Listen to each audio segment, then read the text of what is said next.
Efésios 3, de 14 a 21.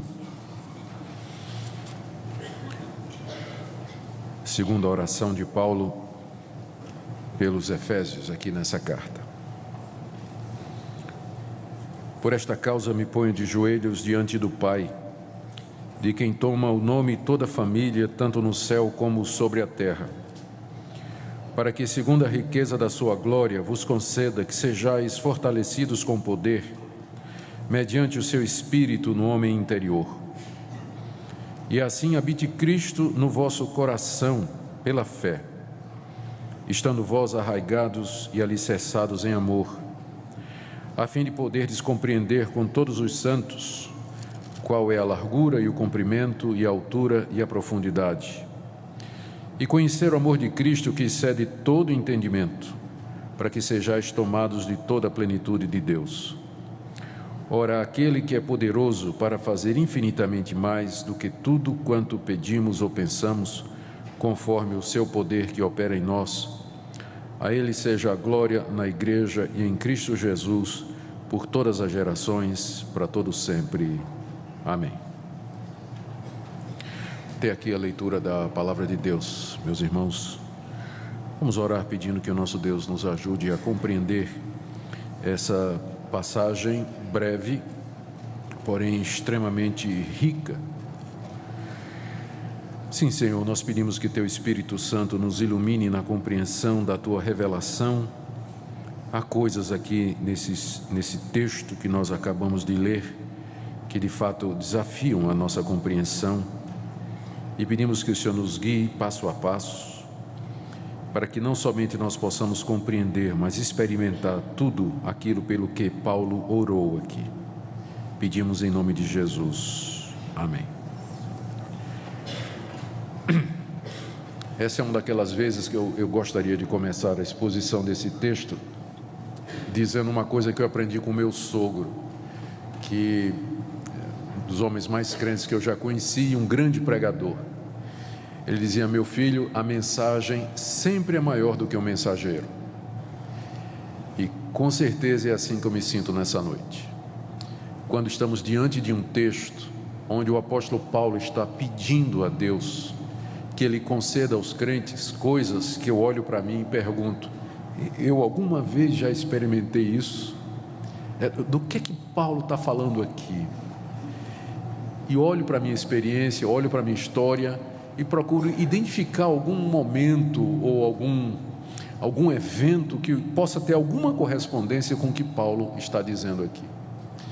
Por isso que eu tive que orar a Deus e dizer: Deus, eu vou pregar porque é a Tua palavra, mas eu quero ser o primeiro a compreendê-la, ouvi-la e experimentar o que é que o Senhor está dizendo aqui.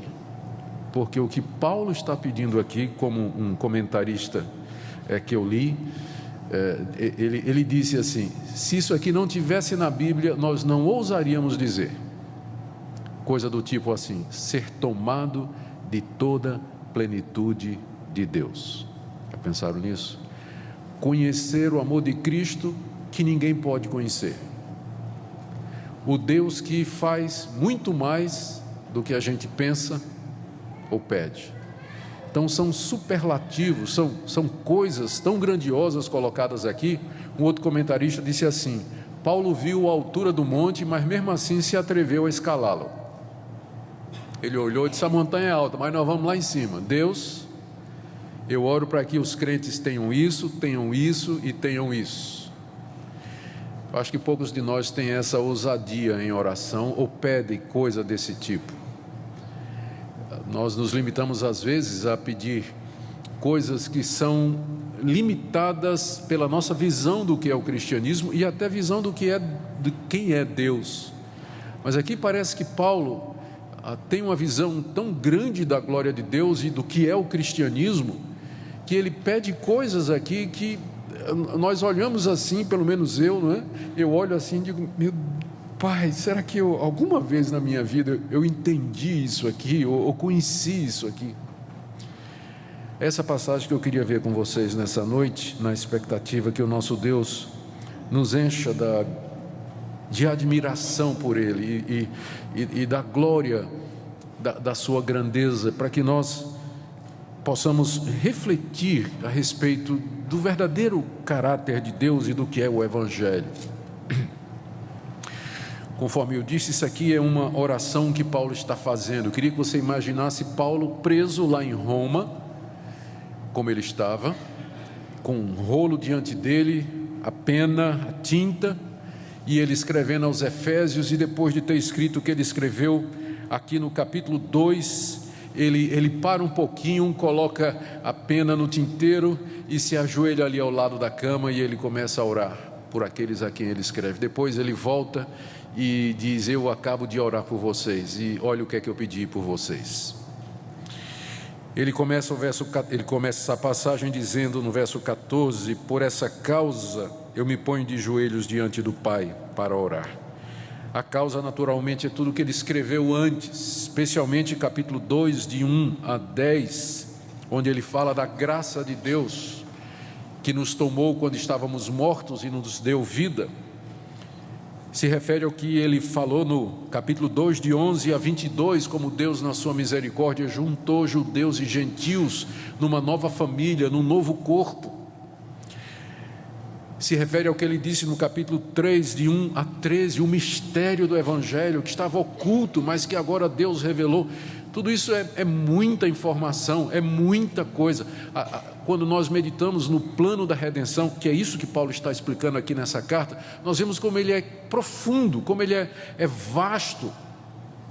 Então, numa certa altura, não tem muita coisa a fazer senão se colocar de joelhos e dizer: Deus, se o Senhor não me ajudar a compreender, eu não vou entender, não. Eu não quero ser um crente raso, eu não quero ser um crente superficial que fica banhando os pés na beira da praia, quando o vasto oceano está aí diante de mim, me desafiando com seus mistérios para que eu conheça. Eu quero entrar, eu quero conhecer. Eu sinto que é como se fosse isso. Paulo vem descrevendo estas coisas e em uma certa altura ele diz: daqui para frente é só com oração mesmo. Se Deus não nos iluminar e Deus não nos instruir, nós não vamos compreender. Verso 14 ele diz: eu me ponho de joelhos diante do Pai. É uma indicação da reverência, do respeito que havia tomado conta do seu coração. Lembra que o judeu ortodoxo, ele orava de pé com as mãos para cima. Então, quando ele se ajoelhava, era porque de fato ele se sentia na presença da majestade de Deus, se sentia humilhado, quebrantado, estava prestes a derramar o coração diante de Deus. É nessa atitude que Paulo faz essa oração aqui, e ele se dirige a Deus, final do verso 4, como Pai, e no verso 15 ele diz: de quem toma o nome toda a família, tanto no céu como na terra. A família que toma o nome de Deus, tanto no céu como na terra, são os filhos de Deus, são os cristãos, judeus e gentios, que ele acabou de descrever no capítulo 13 e capítulo 12, que Deus uniu pela graça. Talvez Paulo esteja pensando aqui lá no relato da criação, quando Deus criou o homem, depois de haver criado todos os animais, chamou Adão e disse: você agora vai nomear, você vai dar nome aos bichos. O ato de nomear indica ascendência, soberania. Ao nomear, Adão estava dando a identidade daqueles animais. O que Paulo está dizendo aqui é que nós, como família de Deus, nós recebemos o nosso nome dele. É ele quem nos define, é ele quem nos identifica. Ele é o nosso Senhor, ele é o nosso Pai, de quem nós temos o nome. Quem você é? Eu sou de Deus. Esse é o nosso sobrenome, do qual nós mais nos orgulhamos. Eu sou de Deus, é dele que nós recebemos o nome, fazemos parte da família dele. Então é diante desse Deus que nos identifica, de quem nós recebemos o nome, que Paulo se ajoelha e ele começa a orar, e ele pede 4 coisas pelos seus leitores. A primeira delas está no verso 16. Ele pede que o Pai, segundo a riqueza da sua glória, vos conceda que sejais, ou nos conceda que sejamos fortalecidos com poder, mediante o seu Espírito no homem interior. Primeira coisa que Paulo pede pelos seus ouvintes, pelos seus leitores, depois de ter exposto a grandeza do Evangelho, da graça de Deus, o mistério da igreja, é por fortalecimento peço que vocês sejam fortalecidos com poder mediante o seu Espírito no homem interior. O homem interior é a nossa mente, o nosso coração, é a nossa consciência, a nossa vontade. Paulo pede que, pelo Espírito de Deus, pela ação do Espírito Santo, nós sejamos fortalecidos em todas estas coisas que nós escutamos. Porque uma coisa é nós compreendermos estas verdades, a outra é sermos fortalecidos nelas, ganharmos força, coragem e ânimo a partir delas. Um crente fortalecido interiormente, ele vai enfrentar as perseguições, vai enfrentar a dureza da vida, vai enfrentar a crise econômica, ele vai enfrentar as doenças, porque ele está fortalecido no homem interior. Mas quando nós estamos enfraquecidos, nós estamos desanimados, nós não temos ânimo para prosseguir, nós damos um mau testemunho, nós não avançamos como deveríamos, não nos comportamos como deveríamos. Pelo seu Espírito, Deus nos fortalece no homem interior. É basicamente aqui que nós encontramos o ânimo para prosseguir. Esse fortalecimento é aquele sopro da brisa suave em nosso coração, que nos refresca, que nos anima. E eu tenho certeza que vocês já experimentaram muito disso na vida de vocês. Aqueles momentos em que Deus, pela sua palavra, pelo seu Espírito, pela circunstância, palavra de um amigo, de um irmão, por uma música, a leitura da palavra, uma pregação, você se sente revigorado na fé, que a sua fé se alevanta e você sai mudado numa outra pessoa, disposto a enfrentar as dificuldades da vida. Isso talvez seja o que muita gente chama de avivamento espiritual, esse fortalecimento interior. Eu sei que hoje em dia o conceito de avivamento está muito ligado a sobrenatural, sinais e prodígios. Eu não estou dizendo que Deus não pode fazer isso, mas eu gosto de pensar que, biblicamente falando, um reavivamento ou um fortalecimento é essa ação de Deus na nossa mente e no nosso coração, nos firmando nas suas verdades, no seu evangelho, de tal forma que nós cobramos ânimo, nós nos levantamos, estamos prontos para enfrentar a vida. Paulo pede isso. E eu creio que essa é uma das coisas que nós deveríamos pedir também a Deus, não só por nós, que Deus nos fortaleça pelo Espírito Santo no nosso homem interior, mas pedir também pelas pessoas ao nosso redor. Há muitos irmãos que precisam dessa oração, estão desanimados por causa dos problemas, dívidas, doença, estão desanimados porque estão enfrentando problemas de relacionamento, estão desanimados porque estão enfrentando perseguição no trabalho, estão desanimados porque estão sofrendo bullying na escola. São tantas circunstâncias nessa vida para as quais nós precisamos estar fortalecidos. Paulo ora por isso, que a igreja seja fortalecida no homem interior, porque só dessa maneira ela vai poder cumprir a sua missão aqui nesse mundo. E graças a Deus por isso, quando Ele vem e pelo seu Espírito Santo Ele nos alevanta, como a visão do vale de ossos secos do profeta Ezequiel. Deus veio e soprou sobre aqueles esqueletos revestidos de carne e nervos, mas sem vida, e eles se levantam, e era um grande exército para o serviço de Deus. Ó Deus, concede que a nossa igreja seja fortalecida no homem interior. A segunda coisa que Paulo ora, e a nossa tradução não deixa direitinho ver que na verdade é uma outra coisa, está no verso 17. E assim habite Cristo no vosso coração pela fé, estando vós arraigados e alicerçados em amor. O que Paulo está pedindo aqui, embora não possa parecer à primeira vista, mas é a única interpretação possível, é que Cristo habite plenamente pela fé, porque por definição o cristão é aquele em quem Cristo já habita. Ser cristão é ter a Cristo, é recebê-lo como seu Senhor e Salvador, é dar-lhe o domínio da vida, é entregar a Ele o trono do nosso coração e dizer a Ele: habita em mim, sê tu o meu Salvador, a minha vida, a razão do meu ser. Então, por definição, o Cristo já habita no coração do crente. Então, o que Paulo está pedindo aqui no verso 17, quando ele diz: assim habite Cristo no vosso coração pela fé? Nós cremos que ele está pedindo que Cristo habite plenamente.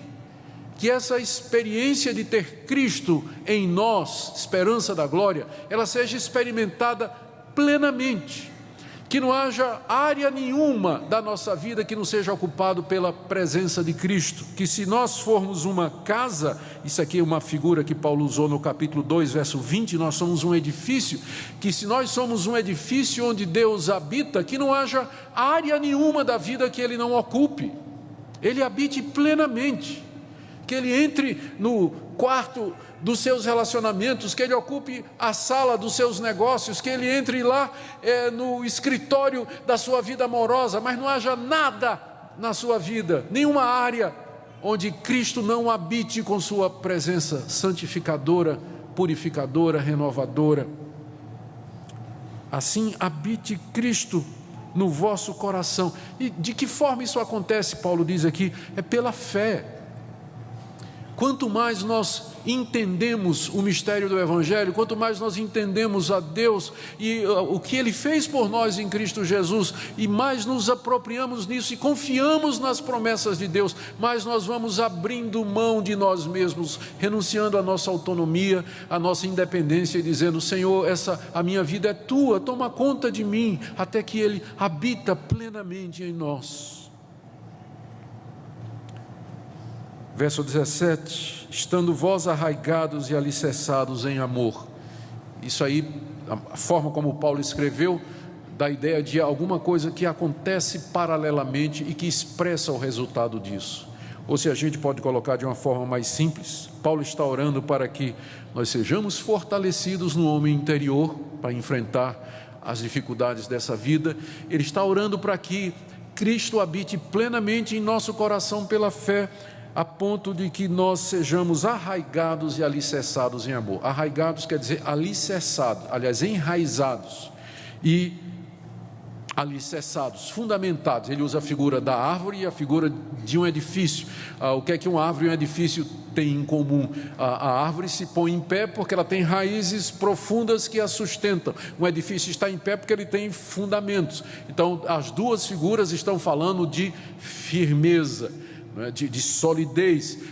Paulo está orando para que nós estejamos como uma árvore enraizada e como um edifício que tem fundamentos, nós estejamos assim plantados no amor. O amor aqui é o amor cristão, o amor mútuo, que é o resultado disso que ele está pedindo. Quando nós somos fortalecidos no homem interior pelo Espírito Santo e quando Cristo habita plenamente em nós pela fé, o amor é o resultado disso. É fácil ver como Paulo fala disso em outras passagens. Gálatas 5, o fruto do Espírito é amor.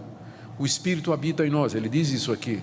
Então o resultado, sem dúvida nenhuma, é o amor, que é o vínculo da perfeição. Ele está pedindo ao Pai, de joelhos, dizendo, Senhor, me lembro dos Efésios, aqui eu quero orar ao Pai, de joelhos por ele. Fortalece, Senhor, aqueles irmãos pelo Espírito Santo no homem interior. Senhor, Senhor, que Cristo habite plenamente em cada um deles, para que eles se amem profundamente, que esse amor seja arraigado, seja sério, não seja um amor superficial da boca para fora, mas como uma árvore frondosa, enraizada, como um edifício sólido, assim sejam eles. Ele está orando a Deus para que isso aconteça. O terceiro pedido dele está no verso 18. No verso 14 ele disse, eu me ponho de joelhos diante do Pai, verso 18, a fim de poderdes compreender com todos os santos qual é a largura e o comprimento e a altura e a profundidade. Ele não diz do quê. Dificilmente vai ser o amor de Cristo no verso 19, porque aí já é outro pedido. Mas provavelmente quando ele diz assim, Pai, eu peço que eles compreendam qual é a largura, o comprimento, a altura e a profundidade, eu penso que ele está se referindo ao evangelho que ele acabou de expor. Até porque essas 4 dimensões, elas lembram a figura do edifício que está aí no capítulo 2, versos 20 e 21, quando ele diz que nós somos edificados sobre o fundamento dos apóstolos e profetas, e no verso 21, no qual todo edifício bem ajustado cresce para santuário dedicado ao Senhor. Ele já tinha comparado a igreja de Cristo a um edifício, a um santuário que cresce, um santuário vivo. E quando ele diz, eu oro, Pai, para que eles compreendam o que é a largura, o comprimento, a altura e a profundidade, ele talvez esteja dizendo assim, para que eles possam compreender o que é que significa a igreja e fazer parte dela, porque é disso que ele vem falando até aqui, para que eles possam compreender todas as dimensões do que é que significa ser cristão e fazer parte do corpo de Cristo. Se ele está orando por isso, significa que, também pela palavrinha poderdes compreender, se ele está pedindo que a gente possa compreender, significa que a nossa mente, a nossa capacidade natural de compreensão, ela tem limites com relação às coisas espirituais, e que tem uma hora em que Deus é que tem que nos capacitar a compreender, e essa compreensão profundamente espiritual do que é a vida cristã, do que é fazer parte do corpo de Cristo, é por isso que ele ora. Qual é a altura, o comprimento, a largura e a profundidade do mistério de Deus, que é o Evangelho em Cristo Jesus, o povo que ele planejou na eternidade e do qual nós fazemos parte? Ele ora para que a gente possa compreender isso aí. Mas tem um quarto pedido que é surpreendente. Ele pede que nós possamos conhecer o amor de Cristo, que excede todo entendimento. Isso aqui seria, normalmente em gramática, um oxímoro, ou seja, um quadrado redondo.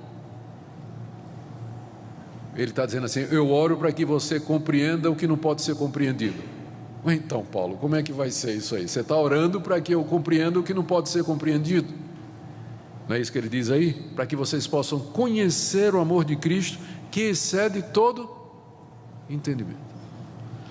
Aqui o amor de Cristo é o amor de Cristo por nós. Não é o nosso amor a Cristo, mas o amor que ele tem por nós. Paulo diz que esse amor excede todo entendimento. Excede todo o entendimento humano. Podemos pensar à primeira vista, ou seja, o mundo não pode compreender o amor de Cristo, mas nós podemos, e é por isso que ele ora.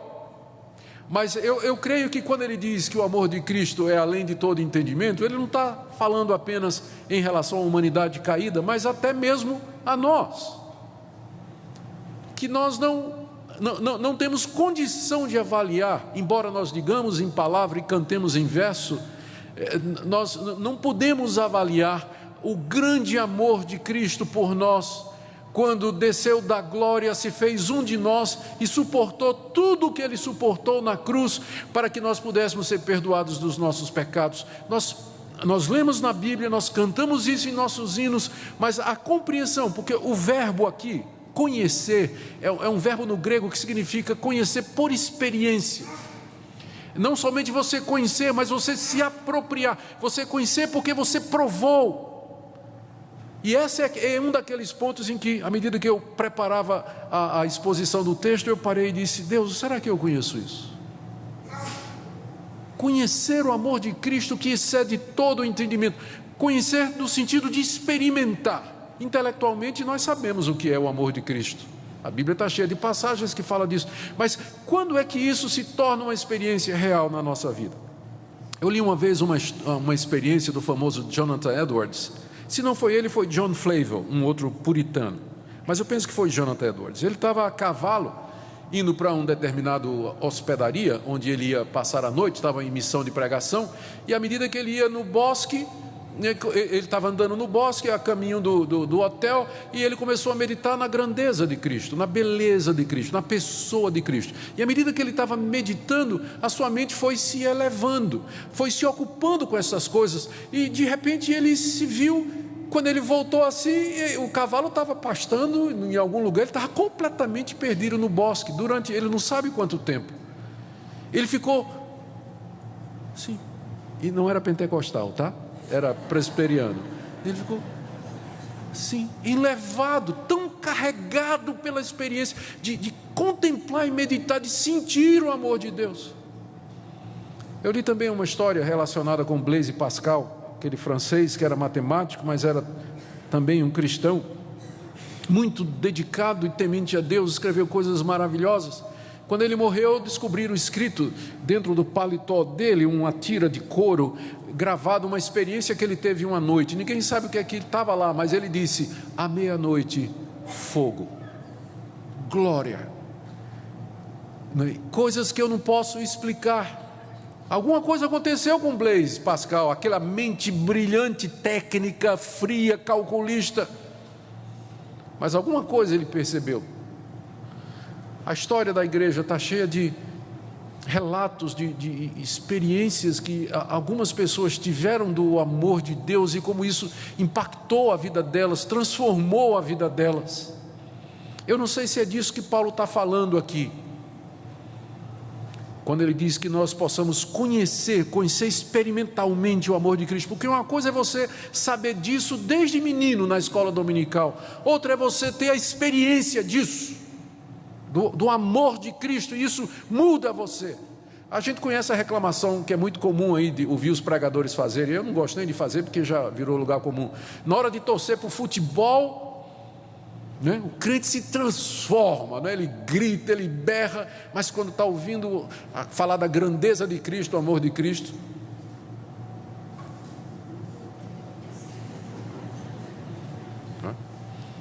estou exagerando? Acho que não, não é? Então, o que é isso que Paulo está pedindo aqui?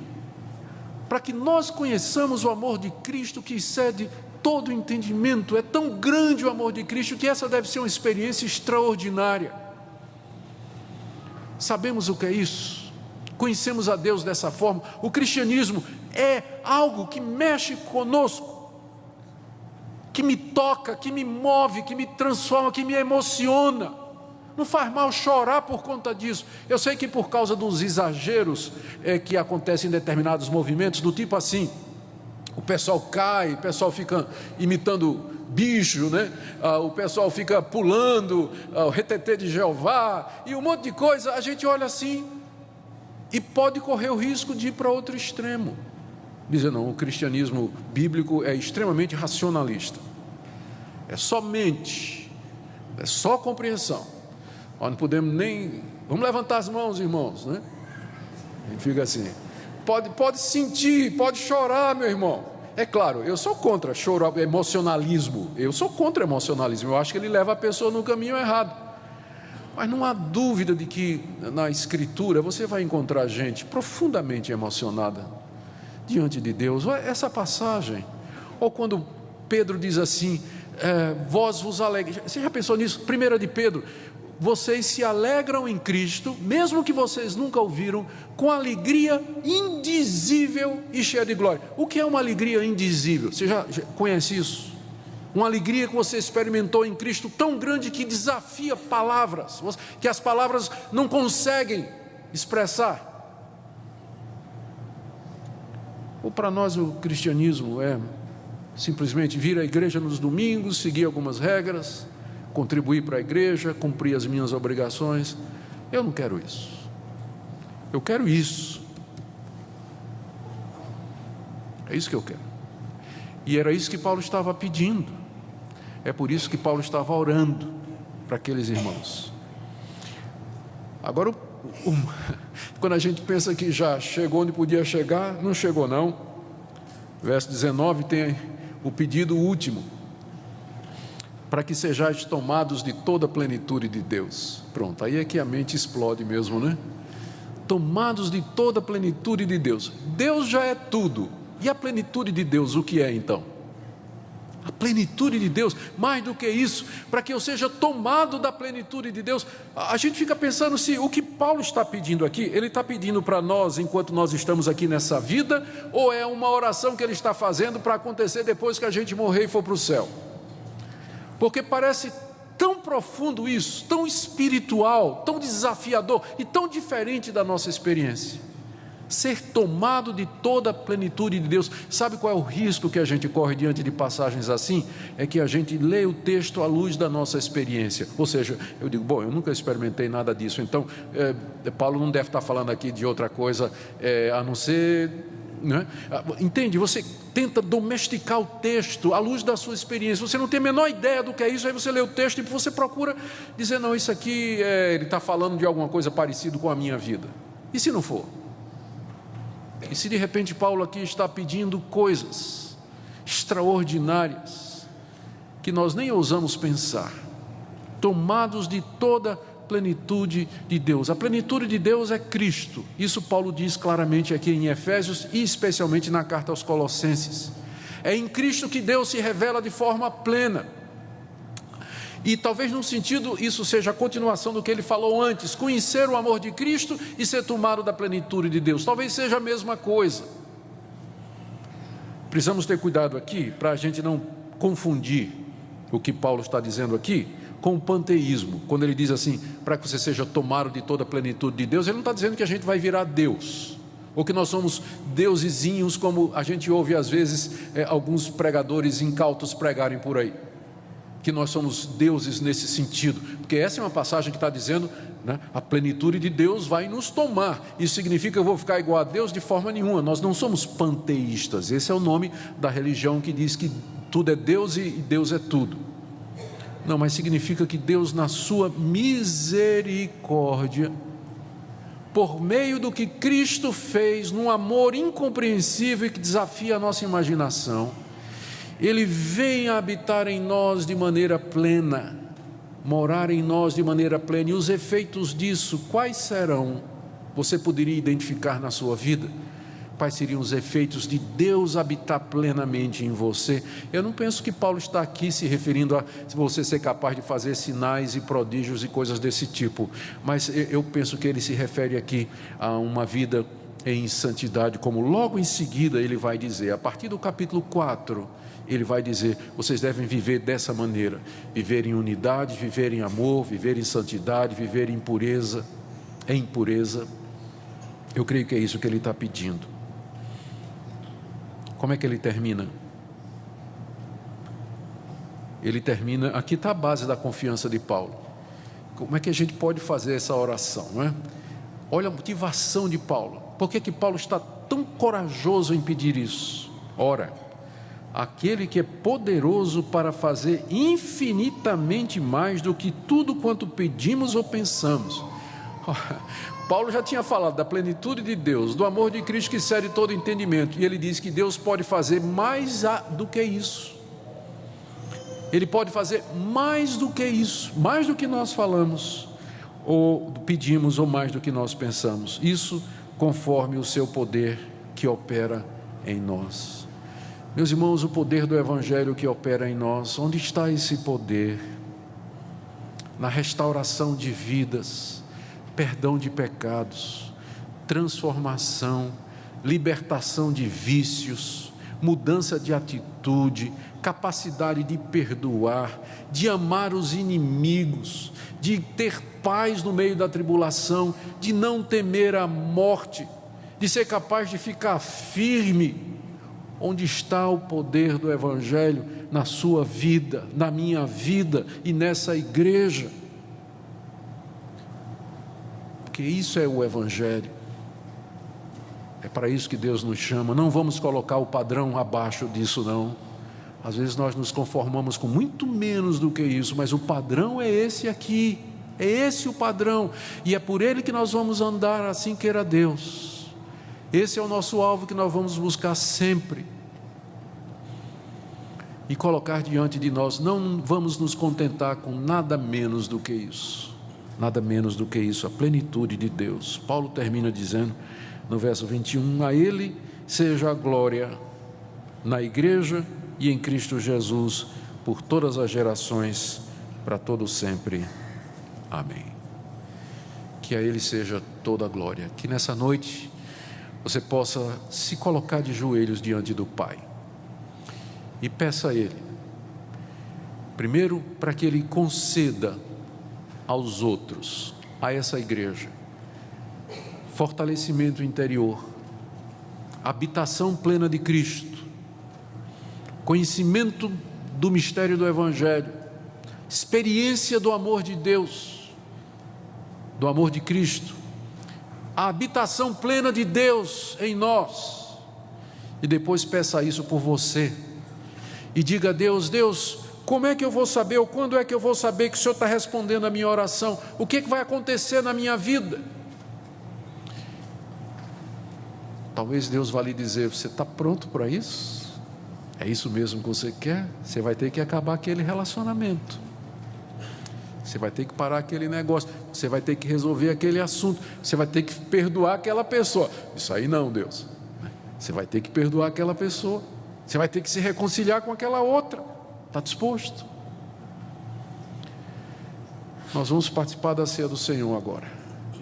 E eu queria que você participasse com a consciência tranquila e com essa oração no seu coração, dizendo: Deus, o que quer que custe, qualquer que seja a demanda, eu estou pronto, eu quero experimentar isso aqui antes de morrer, aqui nesse mundo eu quero saber o que é isso, experimentar isso em profundidade. E vamos nos aproximar da ceia do Senhor, para participar dela com alegria, como um sinal de que nós cremos no nosso Deus e que estamos levando a sério essa oração que nós queremos fazer. Oremos.